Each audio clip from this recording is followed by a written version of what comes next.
এক মাসেরও কম সময় আছে ঈদুল আজহার। 2 সপ্তাহ পর শুরু হবে কোরবানির পশুর হাট। বর্তমানে পশুগুলো হৃষ্টপুষ্ট করতে ব্যস্ত সময় পার করছেন খামারিরা।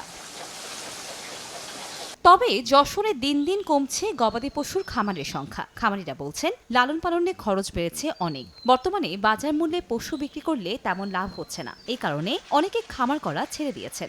এমনকি আগামী ঈদুল আজহায় পশুর ন্যায্য মূল্য পাওয়া নিয়ে আশঙ্কায় তারা। খাদ্য খাবারের এত দাম, মানুষ গরু পোষার কোনো নেই।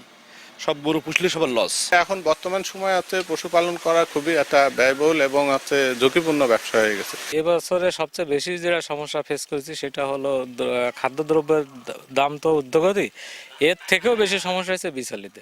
প্রাণী সম্পদ বিভাগ বলছে, কোরবানির পশুর হাটের জন্য গত বছরের তুলনায় এবছর অন্তত 13,000 পশু কম প্রস্তুত করা হচ্ছে। তবে বর্তমানে যে পরিমাণ লালন পালন হচ্ছে তাতে স্থানীয় চাহিদা মিটবে। খামারের সংখ্যা হয়তো কিছুটা কমে যেতে পারে, কিন্তু এখানে আমাদের প্রত্যেকবারই উদ্বৃত্ত থাকে। একবারও আমরা প্রত্যাশা করছি প্রায় 18,000-এর প্লাস আমাদের এখানে ছাগল এবং গরু দিয়ে উদ্বৃত্ত থাকবে। প্রাণী সম্পদ বিভাগের তথ্য মতে কোরবানির জন্য যশোরে প্রায় 96,000 পশুর চাহিদা রয়েছে। তার বিপরীতে প্রস্তুত করা হচ্ছে 1,14,574টি পশু। গত বছর এই সংখ্যা ছিল 1,26,851টি।